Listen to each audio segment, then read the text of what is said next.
জয় গুরুদেব। নমস্কার, অ্যাস্ট্রো বিরাশি সকলকে স্বাগত জানাই। আশা করি সকলে ভালো আছেন। আজ আবার মান্থলি রাশিফল নিয়ে আলোচনা করবো এবং আজকে আলোচনা করবো আগস্ট 2025 কেমন যেতে চলেছে মীন রাশির জাতক বা জাতকের, সেই নিয়ে শুরুতেই বলবো এই আলোচনা আপনাদের জীবনে 40 থেকে 50 ভাগ ফলিত হবে। কেউ দয়া করে ভাববেন না এটা আপনাদের জীবনে 100% ফলিত হতে চলেছে। তার কারণ হচ্ছে বর্তমান পরিস্থিতি অনুযায়ী যার ব্যক্তিগত লগ্নগোষ্ঠীর পরিস্থিতির সঙ্গে যতটা বেশি ম্যাচ করবে তার সঙ্গে ততটাই বেশি ফলিত হবে। এবং এটি কারোরই লগ্নগোষ্ঠী নিয়ে আলোচনা নয়, সেটা মাথায় রেখে দেখবেন। যাদের লগ্নগোষ্ঠীর পরিস্থিতি অত্যন্ত খারাপ বা দশা খারাপ চলছে তাদের ক্ষেত্রে কিছু বৈষম্য হতে পারে। এর উদ্দেশ্য হচ্ছে যা কিছু ভালো রয়েছে তার দিকে যেন আরো ভালোভাবে প্ল্যান করতে পারেন, যা কিছু খারাপ বা নেগেটিভ রয়েছে তার দিকে যেন সতর্ক বা সাবধান হতে পারেন। শুরুতেই বলবো যারা বিদ্যার্থী পরীক্ষার্থী রয়েছেন তাদের উদ্দেশ্যে আপনাদের 5 নম্বর হাউস সেই জায়গায় সূর্য এবং বুধ রয়েছে এবং যার জন্য আপনাদের পড়াশোনার জন্য কিন্তু এই মাসটা বেশ ভালো যেতে চলেছে। শিক্ষায় উন্নতি, পড়াশোনায় উন্নতি এবং তার সঙ্গে পরীক্ষার জন্য কিন্তু পুরো মাসটা জুড়ে বলবো ভালো। তার কারণ হচ্ছে সূর্য যে স্থানে রয়েছে সেখান থেকে কিন্তু সূর্য আপনাদের 11th হাউসে দৃষ্টি দেবেন এবং এরপরে আবার সূর্যদেব 15 তারিখের পর 11th হাউসটা হচ্ছে লাভ ভাব বা সাকসেসের হাউস এবং এরপর 15 তারিখের পর কিন্তু নিজের স্বক্ষেত্রে আসবেন। তো সুতরাং পুরো মাসটা জুড়েই বলবো যে সরকারি পরীক্ষার জন্য, যে কোনো কম্পিটিটিভ এক্সামের জন্য কিন্তু সময়টা ভালো, প্রচেষ্টা প্রয়াস করুন। এবং উচ্চশিক্ষায় যারা রয়েছেন তন্ত্রমন্ত্র জ্যোতিষ নিয়ে পড়াশোনা করছেন তাদের জন্য কিন্তু এই মাসটা বেশ ভালো যাবে। এই 5 নম্বর হাউস থেকে কিন্তু বিচার করা হয় প্রেম, ভালোবাসা, লাভ রিলেশন। তো সুতরাং বুঝতে পারছেন লাভ রিলেশনের ক্ষেত্রেও কিন্তু সময়টা আপনাদের ভালো যাবে।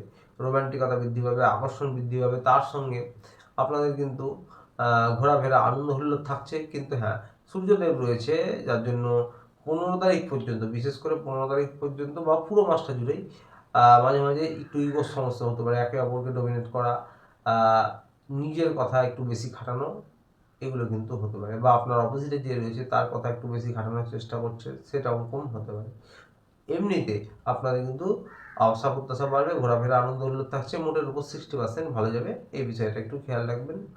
যারা হাজব্যান্ড ওয়াইফ রয়েছেন তাদের উদ্দেশ্যে বলবো যে আপনাদের যে 7 নম্বর হাউসটি রয়েছে সেটা বুধের হাউস এবং বুধ আপনাদের 5 নম্বর হাউসে রয়েছে। তো মোটামুটি হাজব্যান্ড ওয়াইফের জন্য বলবো আপনাদেরও কিন্তু এই মাসটা মোটের উপর ভালো যাবে 60%। তবে নিজেদের বোঝাপড়া উন্নত করুন, কারণ লগ্নে শনি রয়েছে, তো একটা নিজের কথা বেশি খাটানোর একটা প্রচেষ্টা থাকবে।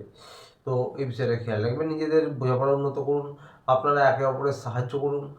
60% আপনাদের কিন্তু এই মাসটা মোটের ওপর ভালো যাবে। মাঝে মাঝে শুধু নিজের কথা বেশি খাটানোর জন্য বা পুরনো কোনো কথা নিয়ে এসে একটু আধটু মনোমালিন্য বা ভুল বোঝাবুঝি হতে পারে। পরিবার নিয়ে বলবো 4 নম্বর হাউসে কিন্তু দেখুন বৃহস্পতি রয়েছে, অনেক দীর্ঘ সময় ধরে এখানে থাকবেন এবং তার সাথে আবার শুক্রদেব কিন্তু এসেছেন। তো সুতরাং পরিবারে আনন্দ হুল্লোড়, কেনাকাটা, পরিবারের জন্য ঘর বাড়ি এ সমস্ত কারণে কিছু খরচ হওয়া বা বাড়ি যারা করছেন বা বাড়ি যারা কিনছেন তাদের জন্য কিন্তু সফলতা, এই সমস্ত কিছু থাকছে। পরিবারের পরিবেশটা আপনাদের আগের থেকে মোটামুটি ভালো লাগবে এবং ঘোরাফেরা আনন্দ হুল্লোড় থাকবে। যারা ব্যবসায়ী রয়েছেন, যারা সরকারি বেসরকারি চাকরি করছেন তাদের উদ্দেশ্যে বলবো যে আপনাদের কিন্তু 10 নম্বর হাউসে দেবগুরু বৃহস্পতির দৃষ্টি, দেবগুরু বৃহস্পতি নিজের জায়গায়, নিজের ঘরে কিন্তু দৃষ্টি দিচ্ছেন, তার দৃষ্টি অমৃত রয়েছে এবং এই 10 নম্বর হাউসে কিন্তু আপনাদের কর্মের জায়গা, কাজের জায়গায় উন্নতি, কাজের জায়গায় নিজের জ্ঞানের দ্বারা, বুদ্ধির দ্বারা আপনারা কিন্তু এগিয়ে যেতে পারবেন, সফলতা পাবেন কর্মে ধীরে ধীরে। এবং 11th হাউসে কিন্তু বুধের দৃষ্টি, তার সাথে সূর্যদেবের দৃষ্টি সফলতার জায়গায়, সাকসেসের ভাবে। তো সুতরাং সফলতাও পাবেন যারা প্রচেষ্টা প্রয়াস করছেন। ব্যবসায়িক যারা রয়েছেন ব্যবসার জন্য কিন্তু এই মাসটা বেশ ভালো। বুধ কিন্তু ব্যবসার কারক, বাণিজ্যের কারক এবং 11th হাউসে বুধের দৃষ্টি রয়েছে। ব্যবসায় কিন্তু যারা নতুন কিছু শুরু করছেন, যারা পার্টনারশিপ ব্যবসা করছেন, সকলের উদ্দেশ্য বলবো যে ব্যবসার জন্য এই মাসটা খুব ভালো যেতে চলেছে, পজিটিভ আপনারা রেজাল্ট পাবেন।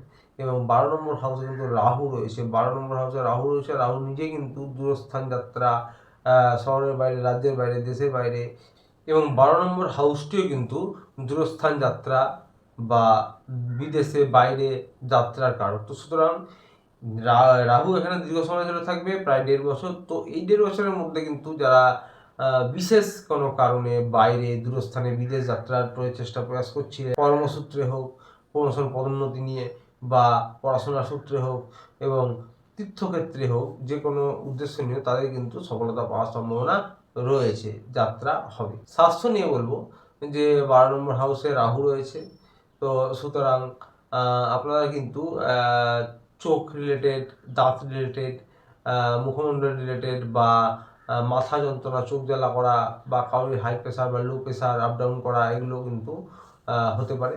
প্রত্যেকের নিয়ে বলবো যারা মীন রাশির জাতক জাতিকা রয়েছেন, আপনারা যারা নিজের গুরুর দীক্ষিত তারা কিন্তু গুরুর আরাধনা বা ইষ্টের আরাধনা করুন প্রত্যহ। বাকি সকলদের জন্য বলবো যে ওম ক্লিং কৃষ্ণায় নমঃ, আবারও বলবো ওম ক্লিং কৃষ্ণায় নমঃ, ওম ক্লিং কৃষ্ণায় নমঃ। এই মন্ত্র 108 বার পরগুনে জপ করতে পারেন, বা ধ্যানের মতন 2 মিনিট 1 মিনিট জপ করতে পারেন। বাড়ির ছাদে বা উঠোনে পাখিদের কিছু খাবার খাওয়ান, অত্যন্ত ভালো প্রতিকার হবে। আসছিল এই পর্যন্ত। ভিডিওটি ভালো লাগলে চ্যানেলটিতে অবশ্যই লাইক সাবস্ক্রাইব করে পাশে থাকবেন। দেখা হচ্ছে আবার পরের ভিডিওতে। ততদিনে ভালো থাকবেন, সুস্থ থাকবেন। নমস্কার।